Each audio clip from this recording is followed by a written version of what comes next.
Amigas y amigos, bienvenidos a este espacio llamado 2x2.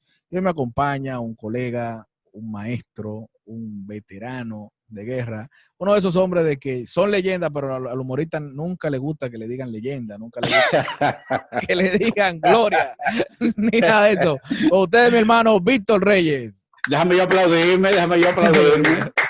Muchas gracias, muchas gracias. Está prohibido eso, decir leyenda. No, hombre, ¿quién dijo? No, hombre, no. Lo que pasa es que se oye como si ya uno hubiese pasado. Y tú sabes que el humorista, igual que el político, nunca se retiran. Uno a veces está en pausa, pero no retirado. Ok. ¿Cuántos años ya, Víctor? Mira, yo inicié como aficionado en el 1984, pero yo entro verdaderamente a la televisión ya en el 87. O sea que duré unos años empujando, pero logro ya en el 87 empezar a trabajar en el show de Luisito y Anthony como guionista. Luisito me pagaba de su sueldo porque yo todavía no estaba nombrado en Televisa, sino que los 15 y los 30 él me sacaba a mí un dinerito que para mí era mucho. Para mí era mucho, porque en ese tiempo el dinero valía mucho. Yo vivía en una casa donde yo pagaba 100 pesos y esa casa ahora debe cobrar unos 15,000 pesos de alquiler. Uepa. O sea que el dinero era mucho en ese tiempo. Uepa. Pero tú antes de eso, según tú me habías dicho, tú hacías cosas con grupos de teatro. Yo me inventé un cuadro de comedias. Nosotros ensayamos en mi casa y fuimos al Gordo de la Semana y nos preguntaron, ¿ustedes son profesionales? Dijimos que sí. Pero los mineros al fin. Sí, teníamos un comediante que era muy bueno, Julio de León, en paz descanse, que yo sabía que cuando Freddy viera a ese muchacho, se iba a enamorar de él, porque el muchacho tenía una capacidad para hacer reír, incluso físicamente, él tenía la habilidad de mover la quijada cuando estaba llorando, cuando estaba bajo presión, y tenía una voz muy cómica, y eso fue así. Y yo fui, nos presentamos el Gordo de la Semana, y yo iba con la idea de pedirle a Freddy que nos diera un chance.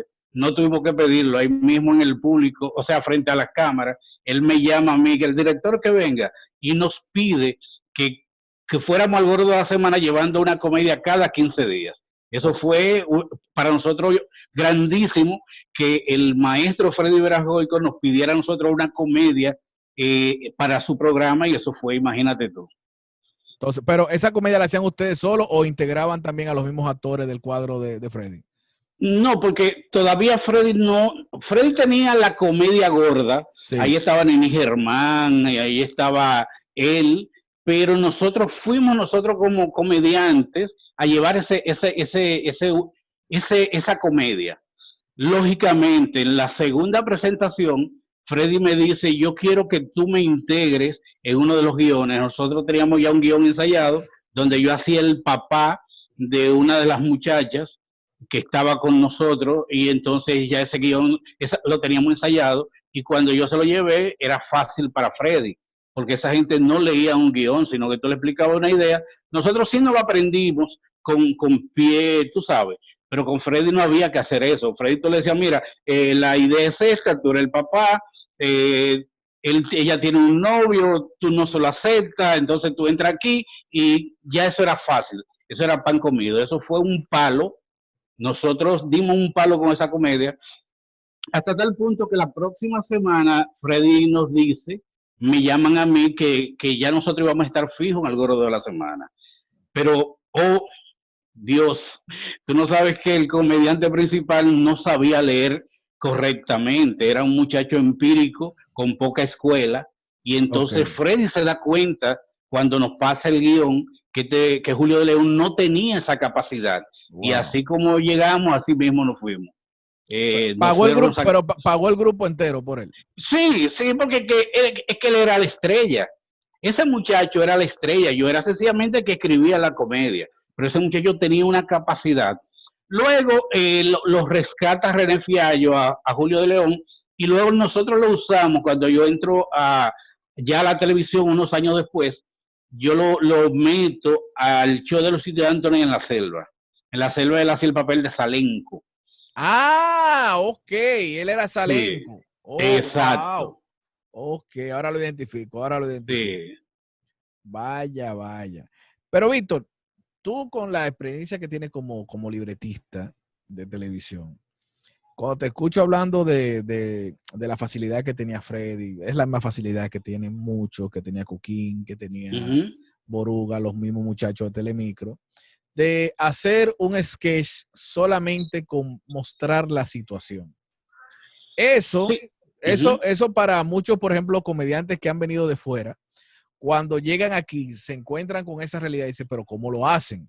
Exacto. ¿Cómo lo hacen? Yo sé que todo está basado, todo descansa sobre los hombros del comediante, en el sentido de que el No, no, comediante, no, pero si la idea no es buena, no, no, ok, pero por ejemplo, que tú no tienes que no hay un parlamento que él tiene que aprenderse y eso. hay ideas que se dan, hay ideas, hay palabras, hay cosas que sí. Por ejemplo, esas comedias de enredo de situaciones, él tiene que aprenderse un sinnúmero de cosas. Por ejemplo, yo hice una comedia que se hizo libre en Punto Final, donde Nani estaba vendiendo un carro y ella se Ok, sentaba encima del letrero de Se Vende y el Se Vende entonces lo tenía en el trasero. Y el que ok. iba a comprar no sabía lo que iba a comprar, Si era, entonces él le preguntaba por qué usted lo vende. Y dice, bueno, ok, porque el marido mío no le está dando uso. Entonces, esas palabritas y eso sí, esas cosas, ahí se lo aprendí, eso sí tenía que aprendérselo, claro. claro que sí, claro que sí. Pero lo que te digo, no te lo digo por los libretos tuyos, te digo porque se volvió una costumbre. Sí, mira, yo de hecho, cuando yo trato de meterme como libretista, yo fui al show del mediodía, después de ese fracaso que tuvimos en el Gordo de la Semana, yo empecé a forzar en el show del mediodía. Y yo recuerdo que yo logré entrar al camerino y un día había una necesidad de una comedia y Milton me manda a pasar, que explique una de mis comedias. Yo llevo mi comedia, se la paso y él la agarró y me dijo, mira, eso no se hace así, y lo tiró para arriba, el papel. Entonces yo tuve que adaptarme, yo como libretista. Espérate, no sé si es Uh-huh. así, pero ¿cómo era que estaba hecho? No, estaba escrita. Y Exacto, sí, entonces él me, estaba escrito de fulano dice esto, fulano. exacto, con parlamentos. Entonces yo tuve que adaptarme para yo poder entrar, porque si tú no te adaptas a la forma, no entra. Entonces yo tuve que adaptarme como libretista que escribía a la forma que ellos tenían. Ellos tenían una forma que era que explicaban las comedias. Entra fulano, dice esto, y al final, el final es esto.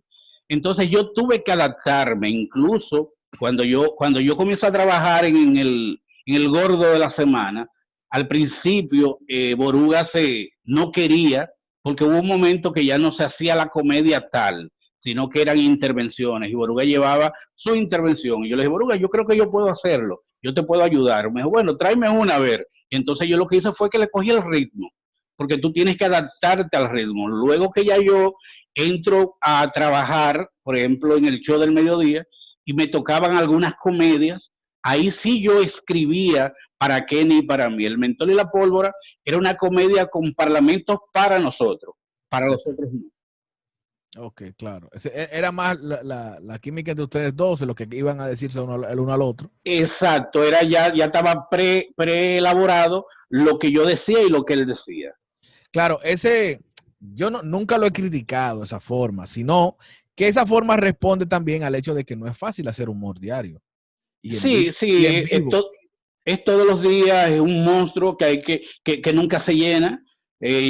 Y más, mira, yo tenía a veces que trabajar para el Gordo de la Semana, para Punto Final, para el show del mediodía, para el show de Luisito y Anthony, que debo mencionar a Luisito. Luisito sí escribía sus comedias. Ok. Lógicamente, él se la leía a los comediantes. No tenían ellos que aprendérselo al pie de la letra, pero él sí se la leía de su papel. Él escribía en su casa y lógicamente como él era libretista y sus personajes eran principales, ya él sabía lo que iba a decir. Ya él tenía prepensado y preescrito lo que él iba a decir. A los otros, él se lo ponía para que entraran y dijeran algunas cosas. Sí, pero por ejemplo, yo, que era uno de mis programas favoritos, yo creo que ha sido el mejor programa mejor producido de la historia del humor dominicano, Uh ha -huh, sido el uh show de -huh. Luisito y Anthony. Exacto, Pero era un humor sin titubeos. Me explico. Si todo lo que se decía en un sketch era necesario. exacto. Es decir, era compacto, resumido y directo al punto. Sí. Así es, así es. Luisito, Era un programa con ya un humor muy elaborado. Mi compromiso era llevar 5 comedias a la semana y de esas 5 comedias Luisito la veía, al principio me tumbaba muchas, pero luego me la fue aceptando, me fui ganando el respeto y ya yo pasaban casi todas mis comedias. Pero es así como tú dices, era algo muy puntual, se trataba de trabajar más con lo visual que con lo que se decía. sí. Tratábamos de imitar un poco, de parecernos un poco al show de Benny Hill. Ok. Pero sí, era muy, al ser muy compacto, un capítulo del show de Luisito y Anthony fácilmente tenía como algunos 50 chistes, 20, Exacto. sí. Corto. Como 40, no, 40 minutos. No, cortos tenía mucho. Sí, corto tenía, porque por ejemplo, yo recuerdo que hacían una sesión de unos chistes que duraban como 5 segundos. Saluditos. Eso lo escribía yo. Bueno, si eso te hubiese agarrado, si TikTok hubiese existido en ese tiempo, fuera lo más viral. Exacto. Porque entonces, eran chistes de 5 segundos. 5 segundos. De hecho, yo lo voy a retomar. Yo voy a agarrar el bumper que anda por ahí y yo voy a hacer los saluditos para mi canal. No, porque eso es rescatable. Y para redes como TikTok, que son de cosas breves, rápidas, funciona, te digo, era algo tremendo. Y uno llegaba al otro día al colegio relajando con lo mismo y eso. Claro. Mira, por ejemplo, fíjate cómo se hacía el show de Luisito y Anthony. Los lunes se hacía estudio. El estudio era la parte donde ellos se juntaban, hacían algunas intervenciones y luego pasaban a la cárcel. Eso era el lunes. El martes íbamos a la selva.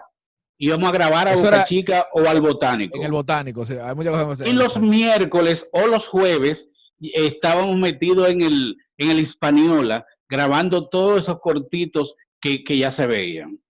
Los saluditos. Sí. Bueno, sí. O sea, un programa de 1 hora teníamos 3 días para grabarlo. Pero bien producido. Era muy bien producido. Aparte de los saluditos, ¿qué otra sección era tuya? Así fija ya que se No, es que escribíamos todos. O sea, escribíamos todo. Lo que pasa es que llegó un momento que los saluditos yo me lo eché encima. Eso fue un invento de Luisito. Pero llegó un momento que ya los saluditos yo me lo eché encima, pero también yo escribía para La Selva, yo escribía para las comedias libres. O sea, todos llevábamos, nos sentábamos ahí, ¿qué tú tienes? Yo tengo esto, tengo aquello, y entonces Luisito escogía lo que le gustaba. Yo tenía la habilidad de inventarme muchas cosas en el momento, y Luisito me decía, tú eres muy bueno inventándotela, pero escríbela. Y digo, Luisito, me estaba ocurriendo ahora. Entonces, era muy metódico, Luisito, muy. Sí, era muy metódico, pero habían cosas que a él le gustaban. Él me decía, pero es que tú te la estás inventando ahora. Y bueno, es que tengo la capacidad de escribir, de inventármela ahora. O sea, el mismo ambiente. Tú llegabas a un ambiente y tú veías una llave que estaba a la altura, por ejemplo, de la cintura, y tú decías, mira, si sentamos aquí un actor y abrimos la llave, va a parecer que está orinando. Y eso era gracioso. Si tú encontrabas un palo ahí, tú decías, no, pero a ese palo podemos agarrar, por ejemplo, que el palo pase en cámara y luego se ve el palo solo, porque otro lo va a recibir por allá. Entonces ese tipo de humor a Luisito le gustaba mucho. Sí, claro, Luisito tenía una que me gustaba mucho, que era, y era muy, luego yo incluso llegué a escribir un artículo filosófico sobre los personajes de Luisito. Okay. A mí me encantaba Joe el rockero. Sí. Porque era el enunciado de que las apariencias engañan. Exacto. De hecho, las apariencias engañan. Él tenía un segmento en TV Todo que se llamaba así, las apariencias engañan. Sí, bueno, Luisito incluso decía que nosotros que hacemos humor creamos percepciones, que nosotros podíamos incluso enseñar a delincuentes a robar, porque nosotros hacíamos un sinnúmero de comedias donde nosotros dábamos pistas de cómo hacer cosas. Y luego él se creó un programa que se llamaba Las 1000 caras del engaño. Las 1000 caras del engaño. Exacto. Yo quedé de mandar algo ahí que me pasó una vez. Mira, y tenía un trasfondo, porque por ejemplo, ahora que tú dices eso de enseñar a robar, pero era la comedia de Mickey Jacobo, era maquiavélica. Sí. Era cruel, ¿no entiendes? Era como el peor lado de la venganza. ¿Sí? El último deseo. Sí, eso es así. Mi último deseo. Eso generalmente lo escribía Luisito. Eso era buenísimo. Eso era cine. Yo te puedo decir que nosotros en el show de Luisito y Anthony hacíamos cine para televisión. Sí, era una cosa demasiado. Las tomas de cámara eran de cine, Luisito perseguía mucho eso. Wow. Entonces luego que ya sale ese programa, entonces tú comienzas a trabajar en de remate también con Luisito de inmediato. No, cuando Manolo Tejeda pasa del show del mediodía a trabajar con Corporán, Luisito me dijo ese domingo, porque yo iba todos los domingos a las 10 de la mañana a la casa de Luisito a llevarme el libreto, me dijo, se te dio, ya hay un hueco, entonces ahora tú vas a entrar, ya yo no soy que te va a pagar, ahora te va a pagar Televisa. Ahí yo comienzo a cobrar y yo ya dejé de dar clase porque yo daba clase ya con lo que me pagaban el show del mediodía, yo reunía lo que cobraba en 3 trabajos. Okay. Entonces yo entro ya en el 90, 20 de noviembre del 1989, por eso digo que fue en el 90, entro ya al show del mediodía. Ok, tú entras al show del mediodía, pero digo cuando ya sale del aire el show de Luisito y Anthony. El show de Luisito y Anthony sale ya porque Luisito comienza a producir mucho dinero en de remate. Entonces se va de remate. Tanto dinero que producía de remate que no valía la pena esforzarse tanto para hacer un programa de 1 hora. Y ya Luisito dijo, señores, tenemos que soltar el show de Luisito y Anthony con dolor de nuestra alma porque ya este programa está facturando demasiado. Entonces tú te vas con él a de remate. Se dio algo que al principio yo no iba a estar. Okay. O sea, yo iba a estar porque él me dijo, mira, yo tengo un personaje ahí que se llama Primitivo y sí, yo quiero que tú... Para el que no lo hagas. Para el que no lo sabía, tú eras Primitivo. Sí, y yo quiero que seas tú Primitivo, pero también yo era libretista, o sea, él no quería soltarme porque yo fui una gran ayuda para Luisito. Cuando Luisito, yo y Angelita Curiel, la gente no sabe que Angelita escribía mucho. Ya Luisito ya casi no estaba escribiendo. Y luego se mantuvo escribiendo, incluso en la opción de las 12. Sí, quienes ya prácticamente hacíamos todas las comedias desde remate éramos Angelita Curiel y yo. Entonces, cuando salen, por ejemplo, del cuadro de comedia del show al mediodía, que era un cuadro de comedia muy caro, a mí me llama Tuto Tomén y me dice, Víctor, sigue cobrando calladito, porque yo quiero que tú me forme de nuevo el cuadro de comedia, pero con gente que no cobren tanto. Yo dije, bueno, ok, déjame a Kenny, déjame a Margaro y déjame a Luis Marchene. Me dijo, no, Luis Marchene está en risita, se puede quedar. Digo, bueno, ok. Entonces ahí conformamos el cuadro de comedia, ahí yo meto a un grupo de muchachos jóvenes que hacían comedias con nosotros y yo me quedo dirigiendo el cuadro de comedia del show del mediodía. Justamente en ese momento iba a salir de remate y Luisito coge una cuerda conmigo porque prácticamente yo no le había dicho nada y entonces me dice, no, ya tú no vas a trabajar con nosotros, pero Aguiló lo convence y lógicamente yo seguí en el equipo. Ok. Entonces abandonas el show del mediodía en ese momento. No. ¿No eran al mismo horario? ¿No el show del mediodía era el mediodía y de remate comienza de 7 a 9. Pues tenía una picada buena ahí, sí. Pero vean que hay también, y también yo picaba con Freddy.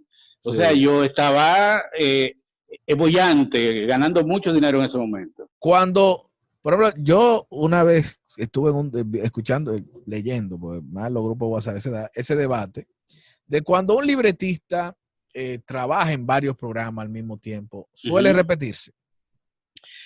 Mira, va a parecer inmodesto lo que yo te voy a decir. Yo no me repetía en ninguno. En primer lugar, todos los programas tenían características muy diferentes. No se parecían. La comedia del show del mediodía era muy diferente a la comedia del show de Luisito y Anthony. Las comedias del show del mediodía eran muy diferentes al humor de Punto Final.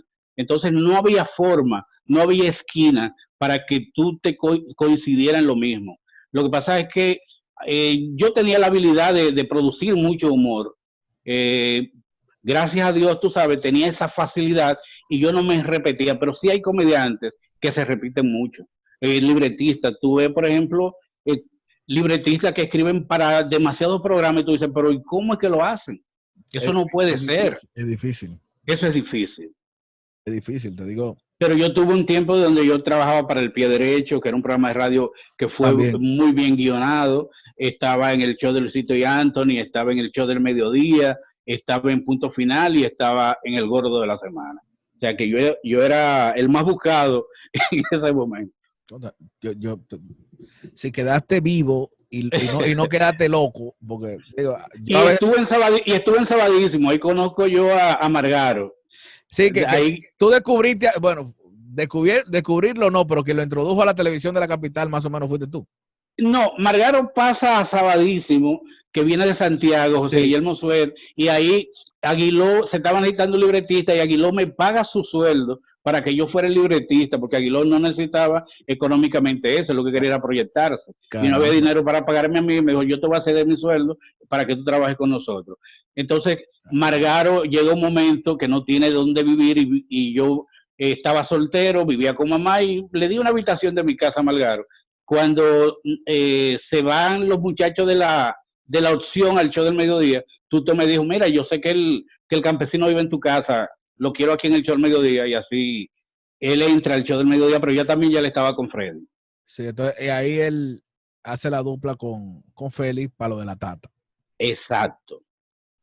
Caramba, caramba. Margaro entra al programa de Freddy, porque un día en la oficina Freddy me dice, hay un muchacho de Santiago que es buenísimo, yo voy a inaugurar la Sirena de Santiago.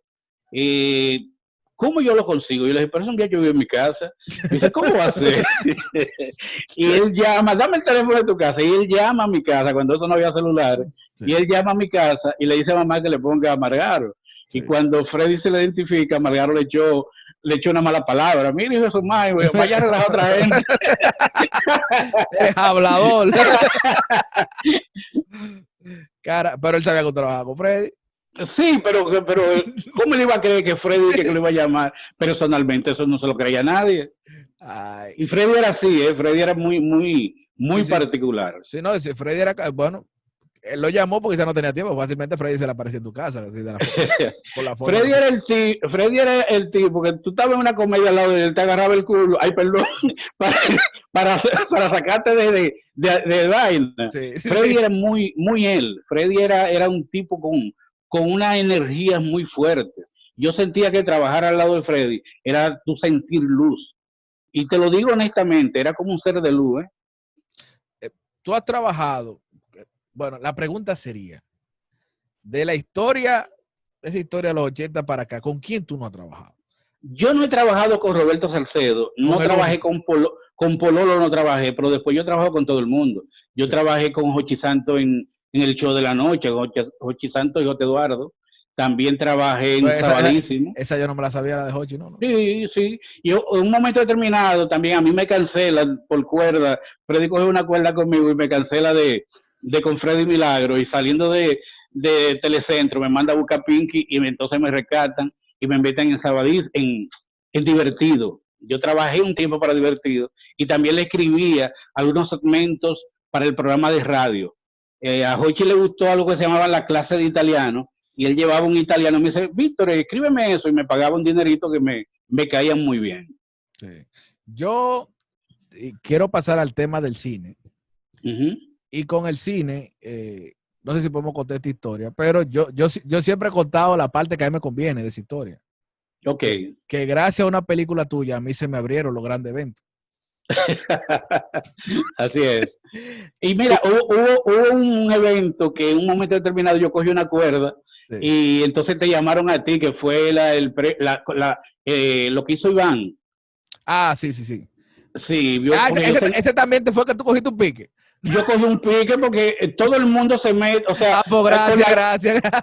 Con las luces nadie se mete, con la coreografía nadie se mete, pero en el humor, o sea, en el libreto todo el mundo quiere opinar. Yo le dije, no, espérate, yo soy el guionista de esto y si ustedes saben tanto, yo me voy a ir. Y yo me fui, yo cogí una cuerda. Ese guión llegó a mí, quedó muy bien, y llegó a mí de cuarta mano. Lo rechazaste tú, después se lo pasaron a Edita Selman, ella no quiso tampoco. Ok.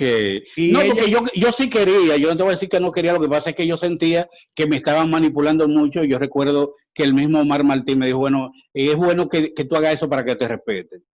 Okay. No, bueno, y le sugiero a todos los guionistas, dense a respetar, porque mucha gente opina sobre el guión, pero sobre las otras cosas nadie opina. Aquí todo el mundo cree que es guionista y eso no es así.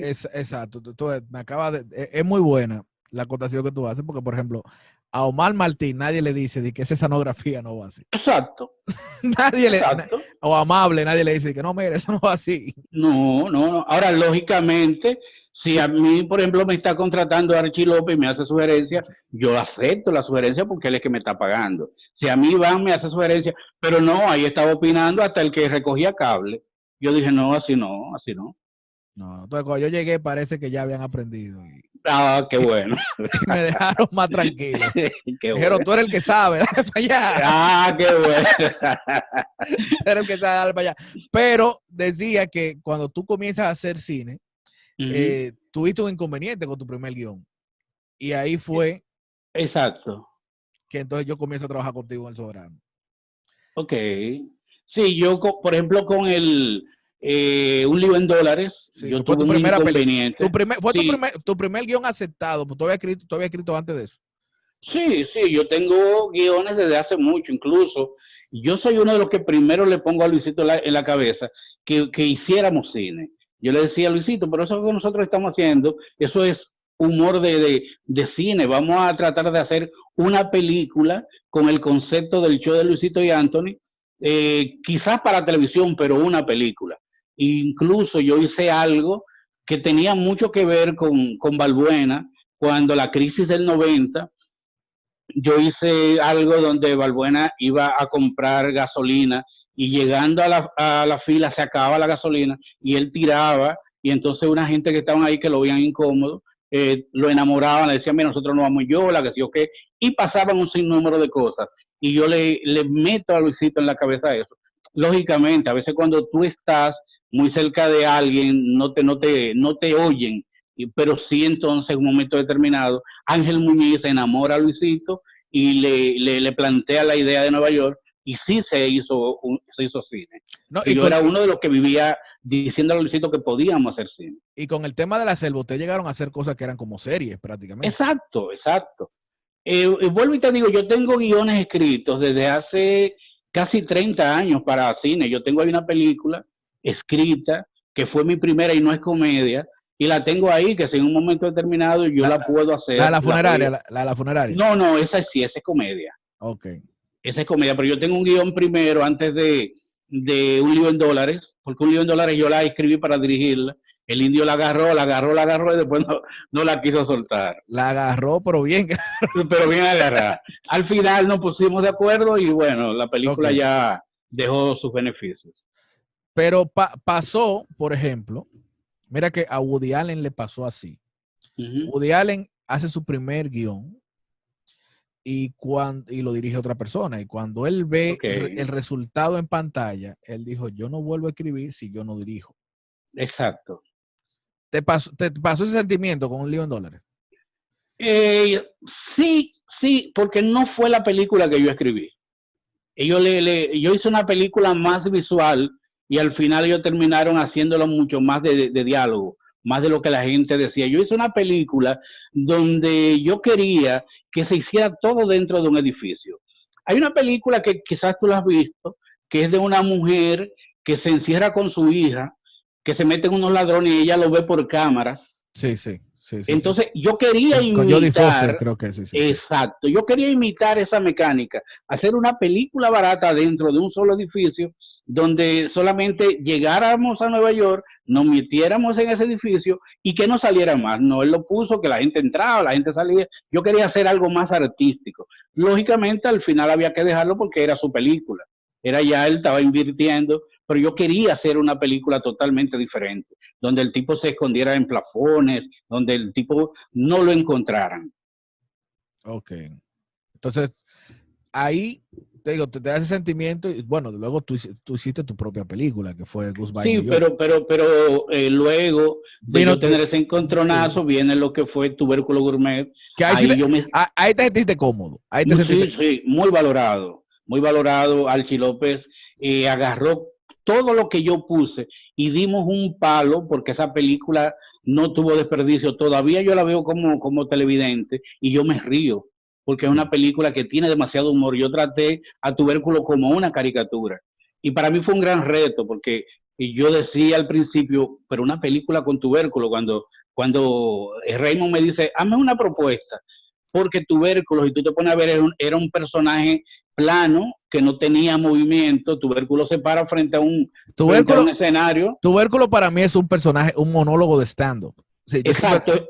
Yo siempre lo he visto así. Tú me copias. Entonces, Tubérculo es un monólogo de stand-up. Sí. No, porque no es como Tirso. Tirso tenía una historia, Tirso tenía una mujer, Tirso tenía entradas y salidas, tenía trama. Pero Tubérculo no tenía trama. Tubérculo es una rutina, sí. Una rutina. Era, exacto. Alguien que hace una rutina de lo que come. Exacto. Entonces, para mí fue un gran reto. Yo pasé esa prueba, ¿tú entiendes? Yo le creé una familia, le creé un sinnúmero de cosas. Y la película, mira, yo te voy a decir algo, te voy a confesar algo. Yo traté de lograr un paralelismo que la gente no se dio cuenta. Yo quise parecerme un poco a Karate Kid, en la parte 2, donde Pat Morita tiene un encontronazo con su mejor amigo por la mujer, por la novia que iba en Japón, y él tenía que volver a Japón. Fíjate que en Tubérculo son Tirso y Tubérculo, que son enemigos y están enemistados por una chiva. Fíjate que hay un paralelismo en eso. Sí. Entonces, y luego lo repiten con lo de los hijos. Exacto. Entonces, yo en ese guión yo traté, tú sabes, también de mandar un mensaje de unidad de la familia y de la amistad, y se logró hasta tal punto que en el momento cuando Tubérculo le vocea compadre, es una escena que a mí mismo se me aguan los ojos cuando lo veo. Pero esa idea, por ejemplo, ellos querían hacer una película, pero si tú sabes que tú dices, Tirso es un personaje que viene desde Quédate ahí. Es decir, desde antes de que Raymond y Miguel trabajaran juntos. Exacto. Tubérculo también, porque Tubérculo era parte de lo que era la Lotería del Campo. Pero esos dos personajes, yo creo que ni siquiera en el show de Raymond y Miguel se juntaban nunca. Al principio yo llevo la idea, pero no era con Tirso. Lógicamente era Miguel el personaje opuesto, pero no era Tirso. Después es que cuando ya vamos a desarrollar el guión, yo llevé un guión enano, yo le llamo guión enano, a la comedia de 20 minutos, 20 páginas. Tenía su principio, su nudo y su desenlace. Yo se la llevo a Raymond y a él le encanta, le gusta, y me dice, vamos ahora para que Archie López la escuche. Archie López la escuchó y le gustó. Pero ese guión se hace un año después. Eso no fue después, no fue seguido, porque justamente en ese momento ellos se van para Nueva York a trabajar en la Mega y eso como que se enfría. Y luego es que me llaman de nuevo, que Archie me dice, mira, vamos a hacer la película. Pero al principio no era Tirso, al principio era un amigo de Tubérculo. Un amigo así, de un entorno parecido. Hay cosas que no estaban, por ejemplo, cuando ya comenzamos a leer el guión, porque el guión se lee más de 50 veces, más de 40 veces, ya que estábamos en la etapa final, me dice Archie, méteme algo que agarre con los niños. Y entonces yo me invento el personaje del muchachito y lo engancho con los ladrones que ya estaban en el guión. Y eso también nos quedó muy bien.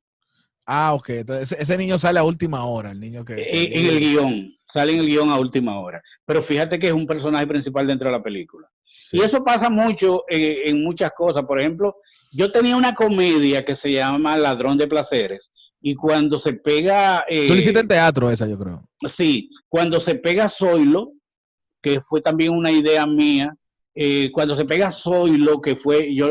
nosotros hicimos Ladrón de Placeres, no, mentira, él no estaba pegado, Zoilo no existía. Hacíamos un punto final y él hacía un pájaro para punto final. Y yo le dije, mira, yo tengo un guión, ¿qué tú crees si le metemos un pájaro? Y cuando lo leemos, él me dice, bueno, pero vamos a hacerlo. Y ahí es que entonces yo meto a Zoilo, y Zoilo terminó siendo el personaje principal de ese guión. Se comió al reparto. A todo el mundo. Ok. Entonces, hacen Tubérculo, hacen otra parte. Y luego, cuando tú decides, voy a hacer mi película, ¿por qué eliges ese guión de Goodbye New York? Ese guión no lo elegí yo. Ese guión fue un guión por encargo. Cuando yo escribí El Soberano junto con ustedes, me dice Michael Miguel, mira, hay un amigo que quiere hacer una película conmigo.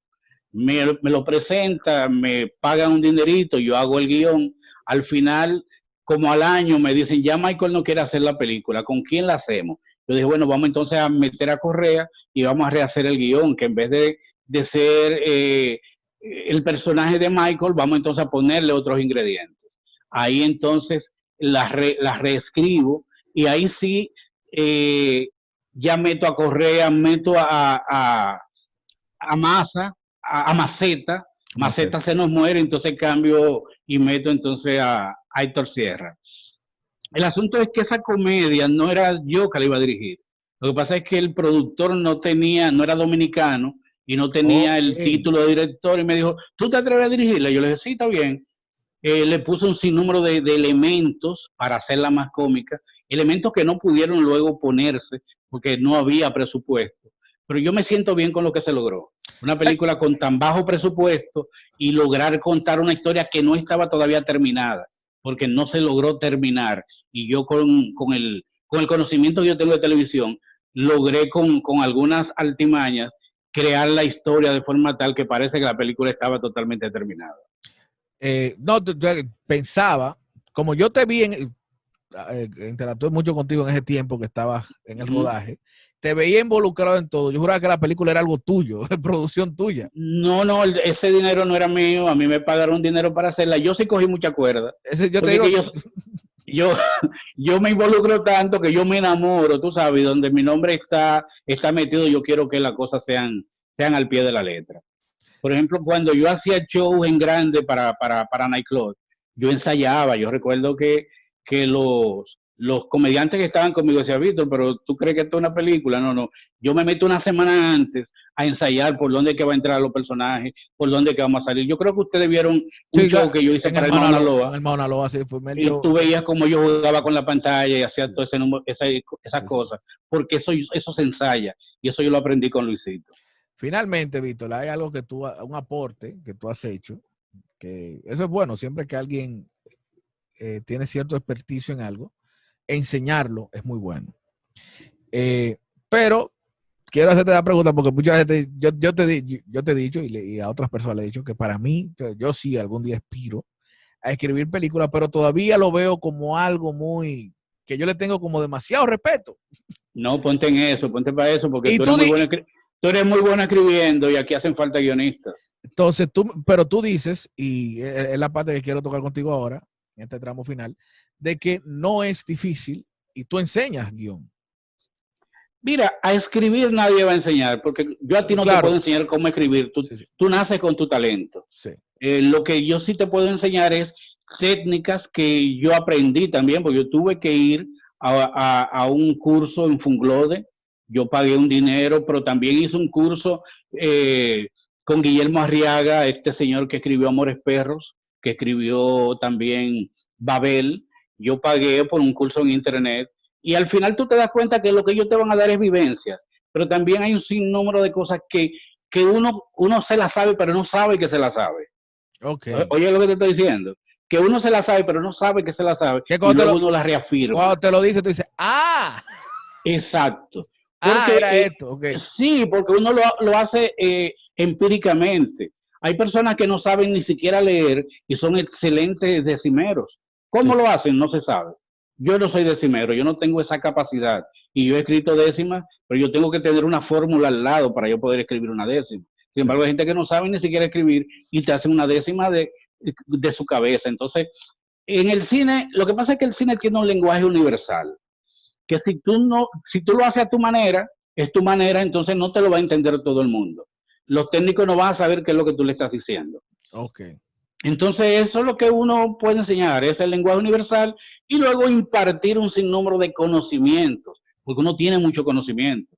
Y ese conocimiento tú le puedes dar a la gente algunos tips y algunas sugerencias para que cómo resolver el problema, porque yo comparo el guión con una ecuación que tiene varias soluciones.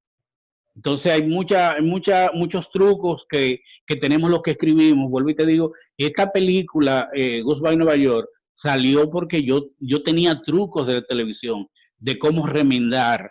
Y entonces eso se aprende y eso uno lo puede enseñar.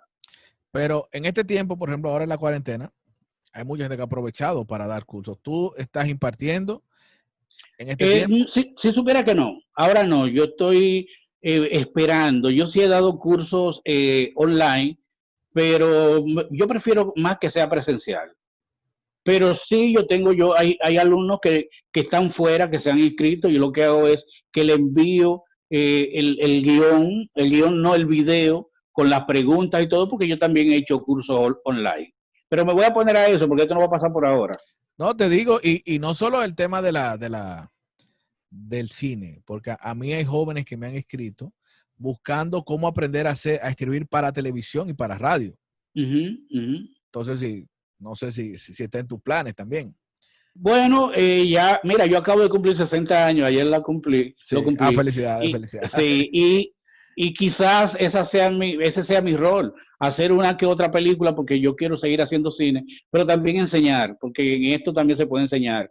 Quizás yo encuaderne unos cuantos de mis guiones y haga un libro con esos guiones, porque yo tengo mis guiones por ahí escritos, y eso también puede ser una referencia para gente que empiecen a hacer televisión.